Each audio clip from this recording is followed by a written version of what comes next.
In one of the previous episodes, one mentioned that things are not so simple with our nearest neighbor Venus. The grain of doubt was sown. In this part, we will delve into understanding the possibility of life on Venus and try to model different situations as well as come to an unexpected conclusion. So Venus, the second planet from the Sun and our closest neighbor, it's practically Earth's twin in terms of size and mass. It would be perfect for colonization, if not for one thing. It's absolutely inhospitable. The atmosphere is 90 times denser than Earth's, also 90 times higher, and more than 95% of it is composed of carbon dioxide. Besides, there is sulfuric acid in the form of clouds, acid rains fall, and the surface temperature reaches up to 514 degrees in places. Why does this happen? It happens. The official viewpoint is that an uncontrolled greenhouse effect has been launched on Venus, which has brought the planet to a hellish state. There is no answer to the question of why it started. Well, or it sounds something like this. Volcanic activity has brought our cosmic sister to such a state. We'll get back to the volcanoes on Venus, but for now let's try to verify how true this statement is. For this, let's use the Space Object Simulator again. Of course, after the first simulations we did with you, there was a lot of criticism, which was mostly just disbelief because the simulator can't work properly. None of the critics even bothered to study the capabilities of this simulator. That's why we boldly ignore them and pose a question. What if Earth suddenly appeared in place of Venus? What would have happened then? Would Earth have turned into the same hell? Or would life still have been possible on the planet? Our usual white one with water and oceans? But to test this theory, let's remove Venus from the simulator and put Earth in its place. To start with as it is without changes. One reminds critics that the program takes into account a huge number of factors, including the speed of energy absorption, the speed of energy radiation, the degree of heating, albedo, surface heat capacity, the amount of CO2 and water in the atmosphere, its mass, density, and of course the greenhouse effect. And also much more. So, now the program is showing us that the average temperature on Venus is 464 degrees. We put it in its place.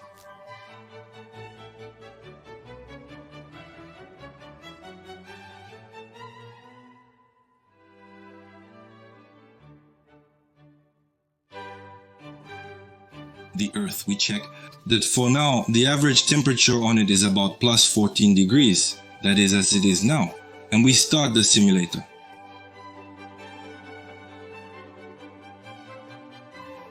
The temperature is expected to start rising.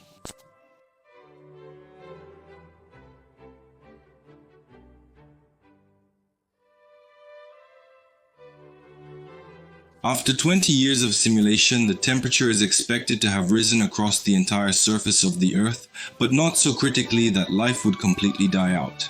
On the equator, we now have about plus 78 degrees, and at the poles plus 32. Of course, it has become hotter, but that's all. The temperature doesn't rise further, it has reached its balance. Moreover, almost all forms of life remained, including us from the pole and high latitudes, which are very comfortable for habitation. However, it's plus 80 at the equator, although we have places even now in the Sahara where the temperature rises to plus 55. Now let's think a little bit. At such temperature ratios, a large amount of water will evaporate and enter the atmosphere, increasing its volume and density. Thus, the atmosphere can increase tenfold due to water vapor. Let's go ahead and add them. And at the same time, we'll increase the albedo, as the reflectivity of the atmosphere also increases, let's say, by 10%. By the way, about albedo, what is it? It's a parameter that denotes the reflectivity of a cosmic object. The higher it is, the more light the object reflects. The maximum value of albedo is 1, meaning 100% reflection. The minimum value is 0, meaning the object absorbs all the incoming light and appears absolutely black to us. The albedo of Venus, thanks to its sulfuric clouds, is 77 and it's even brighter than the moon. Now that we know what albedo is, let's launch the simulator.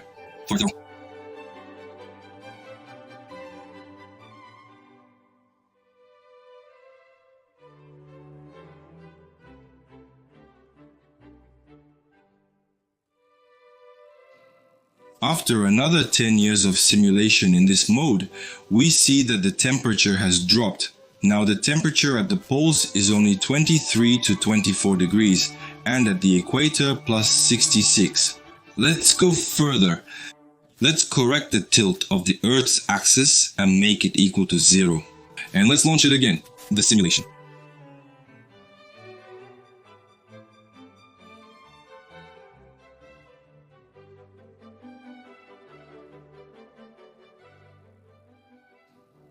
Now, the temperature at the poles has dropped to negative values down to minus 10 degrees, and even at the equator it has increased by 2 degrees. The water boiling temperature has also changed. Now it is 179 degrees. One might think that now unseen forces of hurricanes must rage on Earth. However, this is not the case. Now the minimum temperature on Earth is minus 80 and the maximum is plus 55. And this means that the total temperature difference is 135 degrees. However, in our simulation, the minimum temperature is minus 10 and the maximum is plus 68. This means that the maximum temperature difference is only 78 degrees. That is almost half as much as on the real Earth. This means that the number of hurricanes will not only not increase but even decrease. Let's try to conduct another small experiment. And let's add a reflective albedo value of another 10%.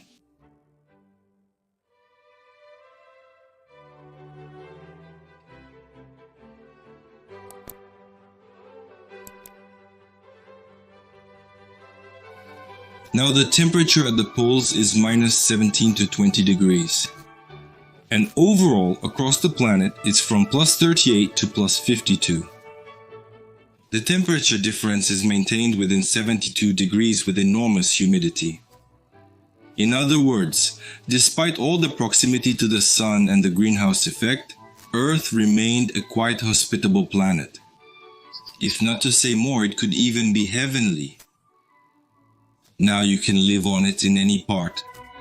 For lovers of heat, there's a tropical climate at the equator, and for cold lovers, there's minus 20 and snow at the poles.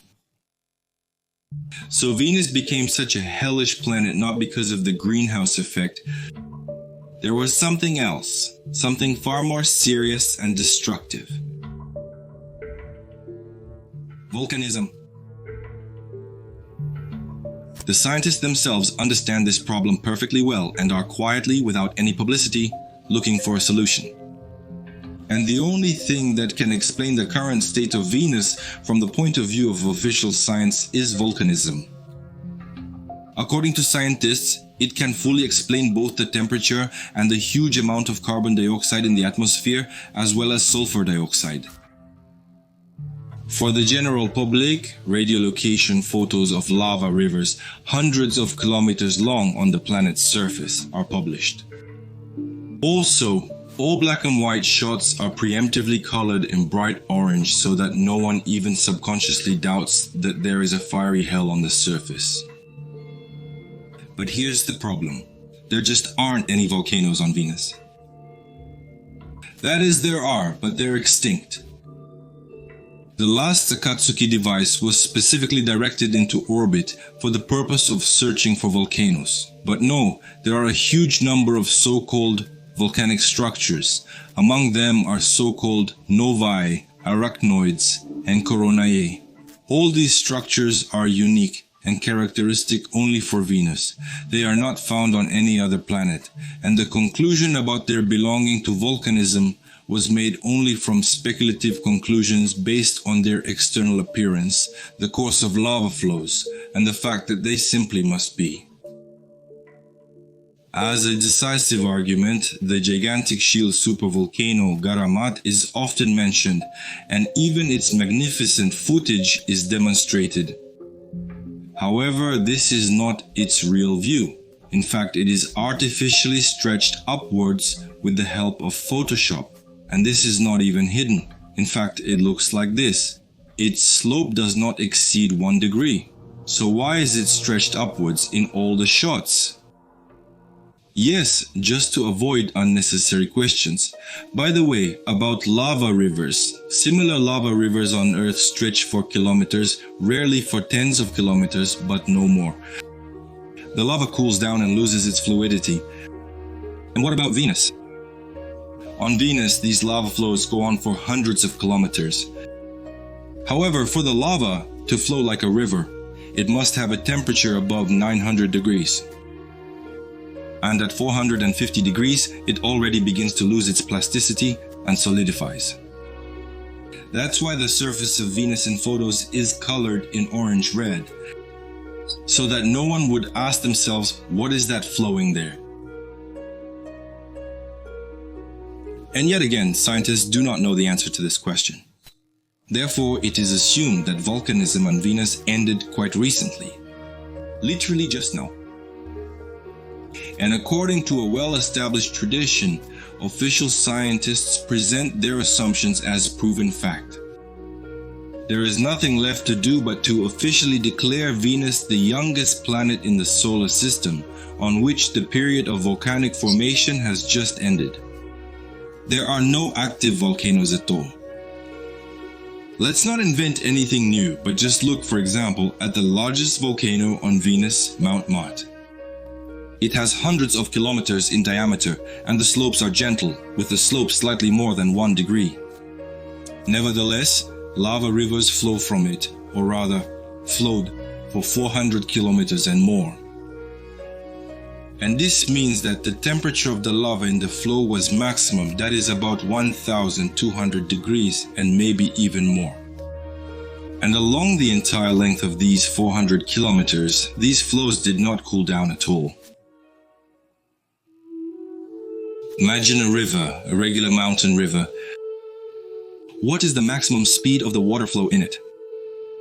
On average, in the very tops of mountain rivers, the slope is about 8 degrees, and the speed of the flow at this is about 20 to 30 kilometers per hour. In the lowlands, however, the slope begins to be the same 1 degree as on Venus, and the speed drops to 15 kilometers per hour, or even less. So a 4-kilometer path such a river overcomes at least in 26 hours. In other words, the lava rivers on Venus should have a flow comparable to water and therefore a huge temperature, more than 1200 degrees, and not cool down by a degree over 400 kilometers or at least 26 hours. How is that possible? In my opinion, this is only possible if the entire atmosphere, everything that was around, was as hot as the lava itself, maybe 100 degrees cooler at most. Simple volcanism cannot explain this phenomenon. It's fair to say that there is still low temperature lava in the world, with a fluidity comparable to water. This is what is called carbonate lava. Its temperature is quite low, 500 to 600 degrees, and its fluidity, according to volcanologists, is the same as that of water. The color of such hot lava is absolutely black. When it solidifies, it whitens. Such lava is currently erupting from only one volcano in the world. This is the Oldoinyo Lengai volcano in Tanzania, in Africa. However, its origin is still unclear. The most likely cause of its appearance is the overheated dirt from the dirt volcanoes. In addition, despite its apparent ferocity, the lava rivers of this volcano do not spread further than 4 to 6 kilometers. And therefore, if we assume that on Venus there are specifically carbonate lavas in all volcanoes, then we will have to explain where so much dirt came from on it, and as a result admit that in the not too distant geological past, Venus was a sufficiently cold planet. Thus, either Venus is indeed a very young planet that appeared in our solar system quite recently, or it is a regular planet on which event 10 occurred quite recently, which melted the entire planet, turning parts of it into oceans of liquid lava. And now the planet is slowly cooling down. Let's remove the annoying artificially red-orange color and look at the surface of Venus in black and white as it is photographed. The mysterious ring structures of novae and venti here also turn into craters and seas. The entire surface of Venus begins to look like it's been sprinkled with pancake batter. We've seen something like this somewhere before. Doesn't it remind you of anything? The Moon. It has roughly the same terrain. And you can clearly see plateaus and plains from the solidified lava that poured out in large quantities. Craters and depressions are visible, but this is not volcanism. Look at the video of asteroids hitting the Earth. You've seen this video hundreds of times on dozens of different broadcasts, but has anyone ever wondered what happens to the planet afterwards? Where does all that ocean of magma go, formed after the collision with an asteroid? Probably not. So this magma solidifies, forming perfectly flat basaltic plateaus. This is exactly how lunar seas were formed. These are traces of giant asteroids that melted vast territories at the place of fall, and not any volcanism. And those pieces of lava that were ejected into space turned into meteorites and returned very quickly, making relatively small new craters in the perfectly flat plateaus. Only the Moon has no atmosphere and it cooled quickly, but Venus has one. It was precisely due to the massive bombardment from Venus's depths that so much sulfur and carbon dioxide were released to the surface. And now it's drying out. But if that's the case, there should be some other evidence. At the end of the day, there should be some remnants of the asteroid left in orbit. For example, an asteroid 2002 VE68. It is currently flying between Mercury and Earth. And Venus is right in the center of its route. Its diameter ranges from 200 to 520 meters. It's also potentially dangerous for Earth. Or here's another asteroid, 2020. It's even closer to Venus and flies between it and Mercury. It's even bigger. Its diameter is more than 2 kilometers.